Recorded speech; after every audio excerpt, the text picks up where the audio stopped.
Kalma keenya shagari eenyu dhigee gochootu faamuna eenyu dhigee gochootu faamuna anuutiif ga'ee jira maaliif hirkitee bochanaa dura maaliif.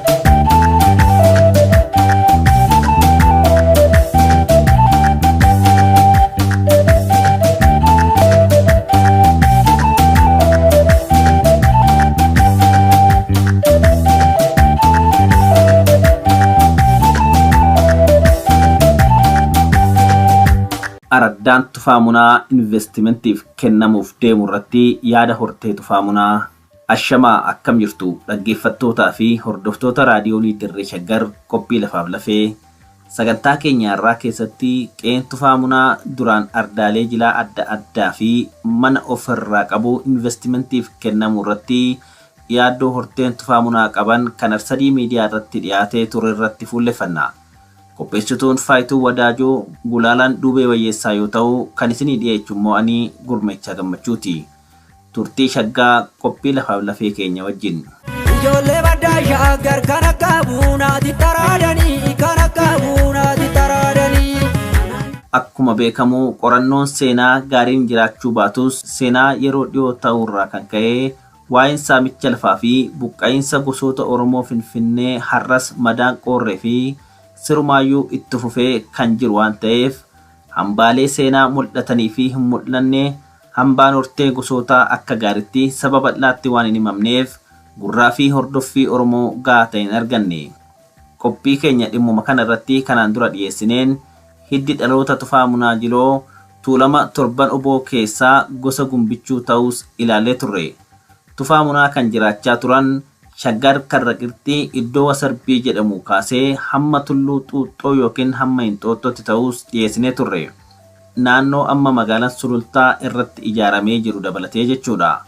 Har'a immoo qe'ee seena qabeessa kanaan wal qabatee yaaddoo guddaa horteen tufaamunaa qaban kan Arsadii miidiyaa irratti dhiyaate akka qophii kanaaf ta'utti qindeeffannee dhiyaanneerra. Obbo Ashannaa fi Hundee Tulluu Daadhii Tufaamunaa jechuunis kan tufaamunaa habaabilee ta'uuf akkas jechuun itti fufa. Ka'ee habeebee dura karaa deemtuun deemaa dudubbatti karaa deemtuun deemaa dudubbatti.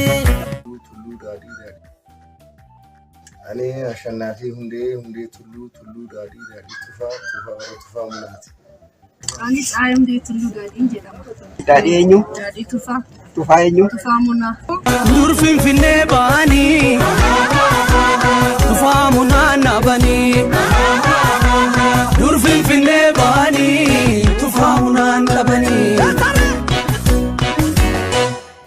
Karra qirxii Finfinnee wanti deddeebiin dinnee yaa raddaa gullallee nafuusiftuu dubrallee. Yaa raddaa gullallee nafuusiftuu dubrallee.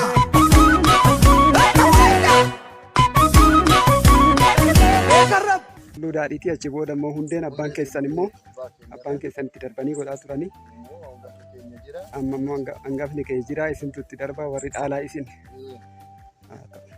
Bakka addaa. Lafti dhagaa sun lafti miliyoona 10 gurguramuu yaadame sun kana gaa lafuma kana gaa gurguramuudhanii dhaadhachaa jiran. Amma kana gurguruudhaaf gabaa haftiin tokko investi tokko hin dhufa ni fudhata gaa. Akkasitti fudhataa bakka balleechan dirree balleechan. Akkasitti yaadatoo jiru. Amma kun bakka kolbaa nuuriin itti kufuudha, kormi itti kufuudha. Amma immoo eessa deemna? Amma immoo manooraa isaanii bakka mana jireenyaa bakkuma tufaamunaa dur ture.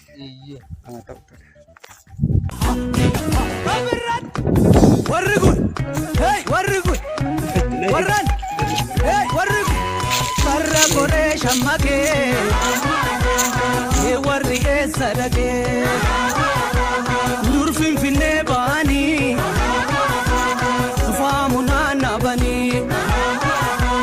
Dur Finfinnee baanii tufaamunaa nabanii. Karra qirxii Finfinnee wanti deddeebiin dinnee yaa raddaa gullallee. Kuni bakka maalitti Ashannaafi? Adbaariin kana bakki dhibaayyuudha kana. adaraa ugaa ganama, adaraa duudhaa ganama, adaraa safuu ganama, adaraa siira ganama, saanama isaanii, gooftummaa Ashannaafi kun abdaariidha. Kun amma bakka mijuu fi dhibaayyuu daddarbaan itti godhamu jechuudha. Mukni isaa muka maaliitii laata? Somboo. Muka gurraacha jedhamu garuu baay'ee. Muka gurraacha somboodha garuu maqaadhaan. As dhibaayyuun eega dhufeeyyuu ture jechuudha. Dhibee kiyya keessatti har'a as ga'u kiyya achirra jiru. Malee warri biraa immoo Irreeffatu kunoo. warri galatarraa qabu warri warri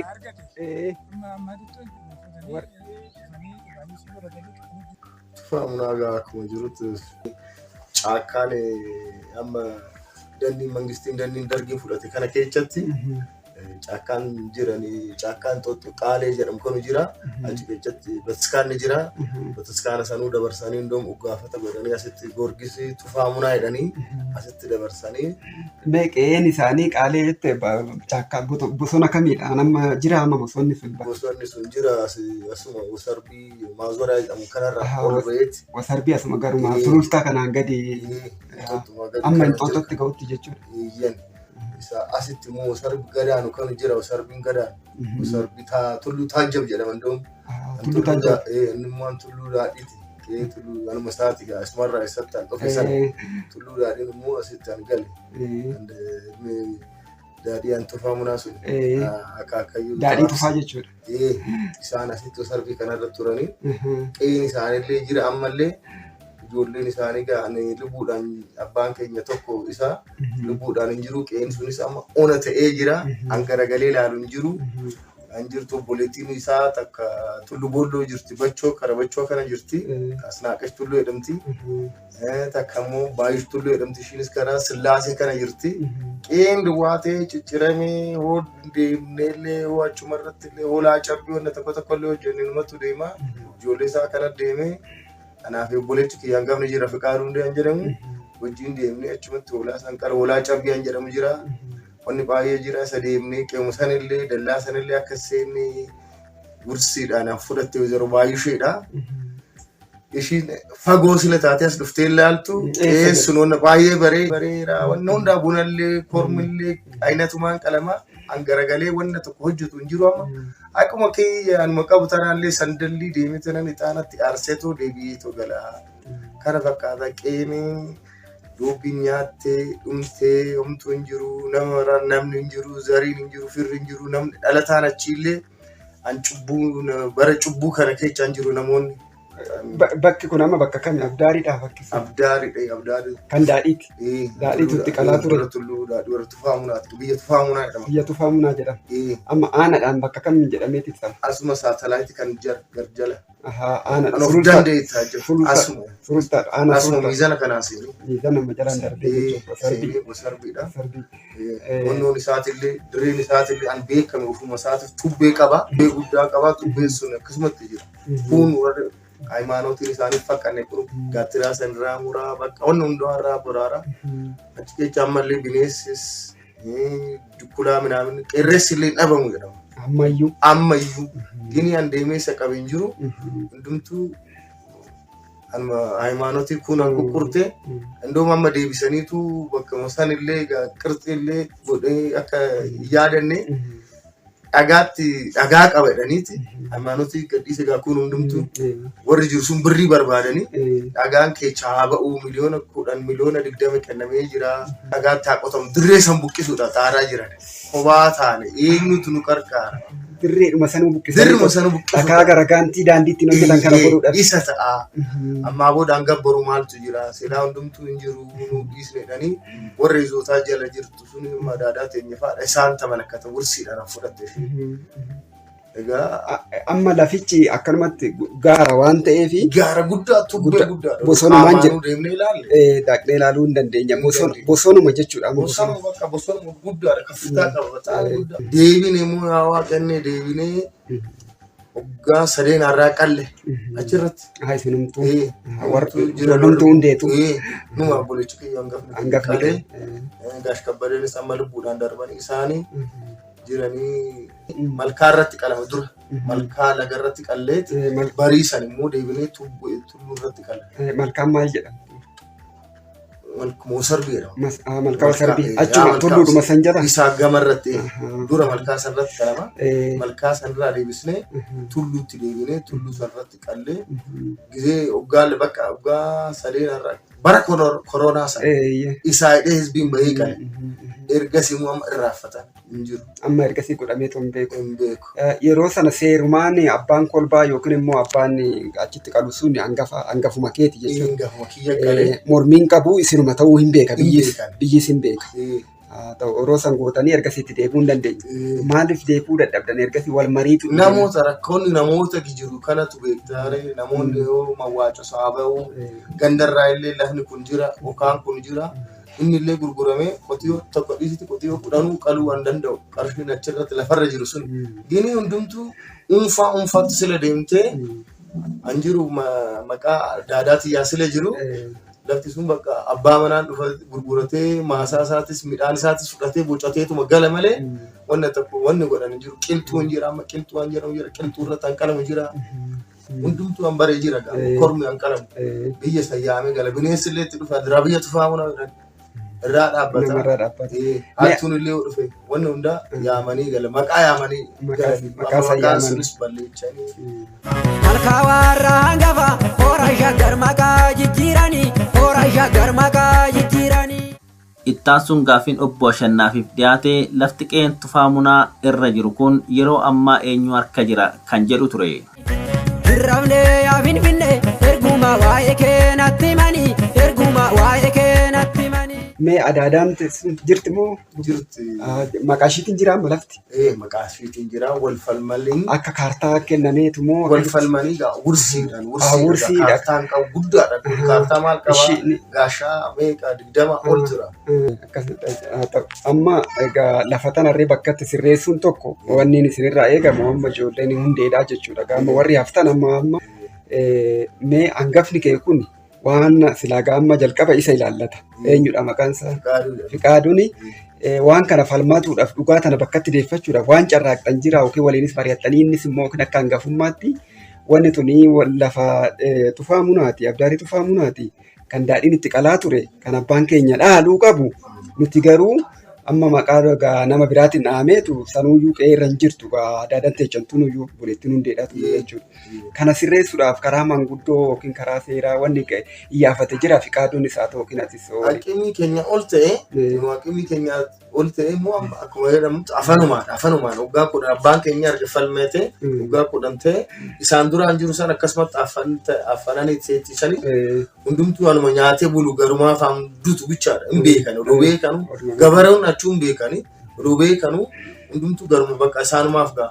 Lafuma sanis qotanii achitti kennuudhaaf xaaranii haqimii keenya ol ta'e eenyu wajjin deemnaa maal wajjin deemnaa namni nu ba'ee kotta hoolaa cabbii kana hoolaa kana nu qala onna kanaa godha isbootaa ugaa jedhamni ugaa roobnis isbootaa jedhamaa lagarratti gizee sanin deemnaa fi akka hangafummaa hin qallaa fi hin galla isaa achitti haqimii hin qabdu. Gisuma rakkatu si waamu jechuudha. Goggoo rakkoon uumame jechuudha. Seerri sunis akka nafne kan abbootii keenya achirratti dhiisu sun isa deemnee qallee anurra eegamu eegnee galuu bicha. Amma bakka abdaarii sana qotanii dhakaasan baasuudhaaf warra gandaatitu pilaanii baasee kenne moo dhufanii ilaalanitti moo qaama kami amma warra sana? Amma abbaan qabeenyaa guddaa jedhame kun tulluu ta'ee maalii ta'ee ani namoonni irratti dhibamanii fayyantee hin beeku. Ganzaba isaa baasa. Uummata beekaa. Investii godheen dhufee bakka kana dhagaa bakka kana kiriicharii fideen dhaabaa birrii amma kanaan kaffalaa walta daraaddaruu isaan arga walta daraaddaran booda manni qopheessaa idaan qabuun cubbuure isaan an beekamanii oosuu deemanii fudhadhu jedhanii isaan birrii isaanii fudhatamu birrii balleechuu jiranii. Amma waan itti deeman jira wanni jalqabuudhaaf lafa sana qotuudhaaf yookiin walii galtee mallatteessan yookiin immoo uummata dubbisaniiru waan uummata gaa isinis dabalatee isin. Uummata dubbisiisan gaa. Abbaan lafa kanaa eenyudha? Wayzaroo Baay'ish Tulluudha. Wayzaroo Baay'ish Tulluu abbaadhaan cidhaan deemanii gaafatanii birrii amma kanaa sii kaffallaa qabnoo goona. Uummata biraan gahu nuun nageenya. Isinuun nageessan. Nuun nageenya. Shin fixattee bakka walii galtee fudhatte.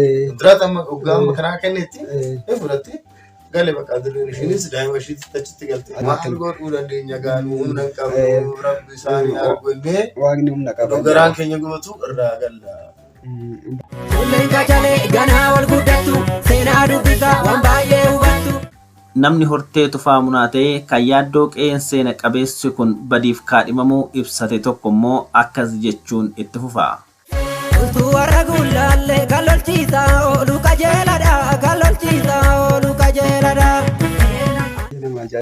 Ani amma waan tokko kan gaafadhu laali dubartiin hin laaltu amma isaan balleechuudhaaf kan deemanii sila qabbaan kallacha hundee ture. Hundee sanirraa amma baay'uu sunis mana lammaffaarra jirti. Ati hundeen sun immoo kan dhufte safumaan seeraan dhufte. Amma tulluun sun hangafti ilmasaa kana dhalchee mana lammataa warra bachoodhaa dhalche. Baay'uu fishisaa. Amma maal ta'a tureeyyu kallachinis akka hin gabbaramne tulluunis akka hin gabbaramne safuunis akka baddu seerris akka baddu. Aadaanis akka baddu, duudhaanis akka cittuutti godhuudhaaf akkas kan deemanii maan biraa miti. Laali namni ijaan balleessu. Namni ijaan balleessu. Hambaan biyya ormaallee kinoo biyyoota gurguddaa biyya lafaa kanarratti kinoo piraamiidoonni gurguddaan illee amma ammaa ta'a.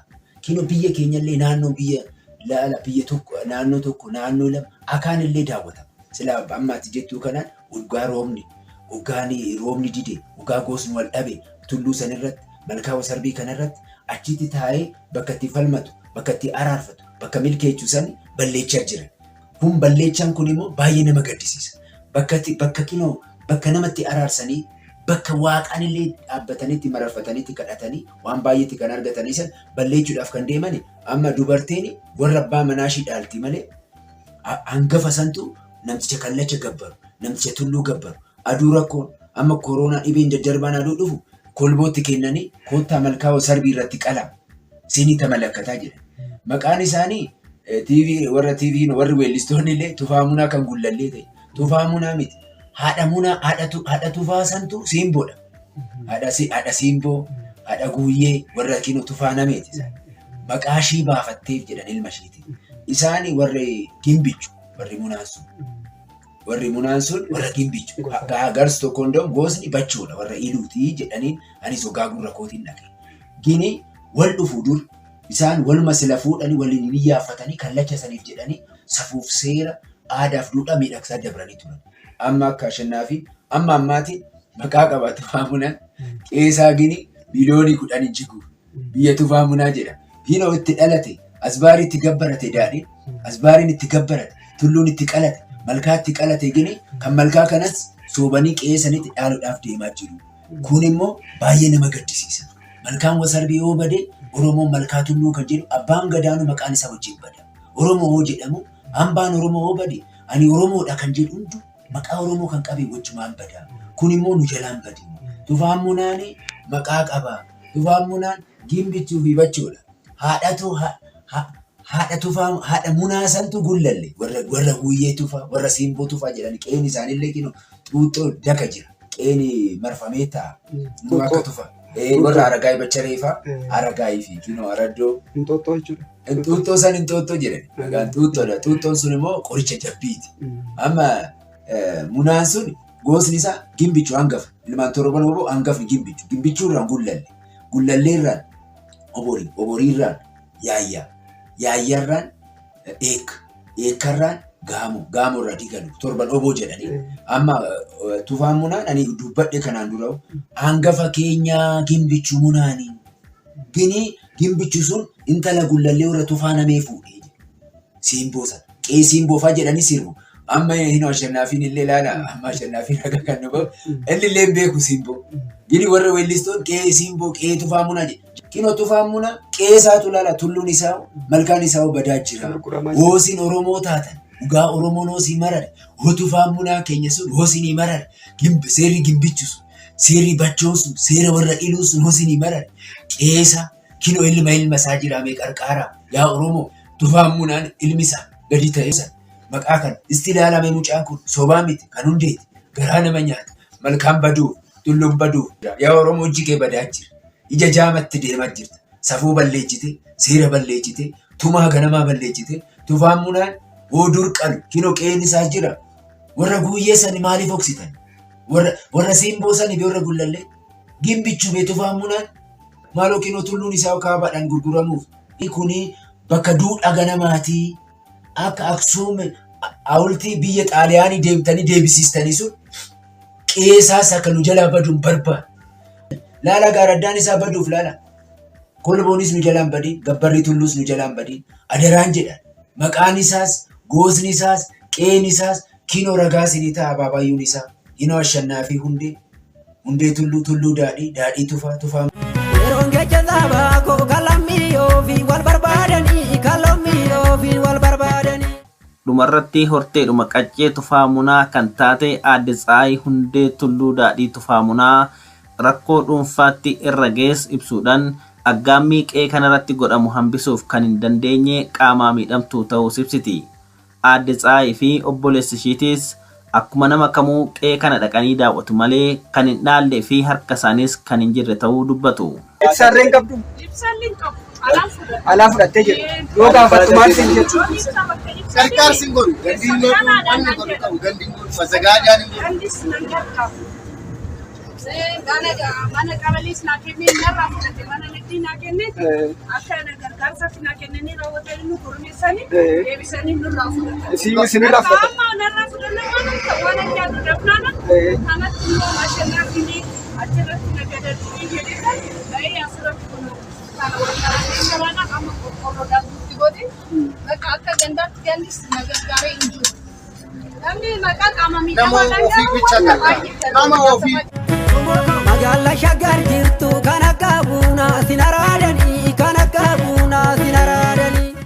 Gabaabumatti hoogganoonni mootummaa Impaayera Itoophiyaa dhufaa darbaa badii danda'an hunda Oromoo irratti raawwachuurraa of qusatanii hin beekan.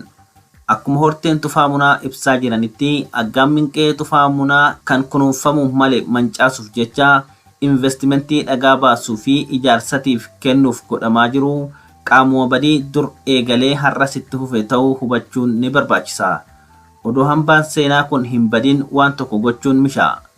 Uummanni Oromoo dhimma kana akka beeku taasifamuu qaba. Qaamonni siyaasaa fi hawaasaa Oromoo, miidiyaaleenii fi dhaabbilee mirgoota namoomaa keessattuu kanan baalee uummata buleessa irratti fuulleffatan badii aggaamame kana akka quba qabaatan taasisuun amma. Xumurree horaa bulaa.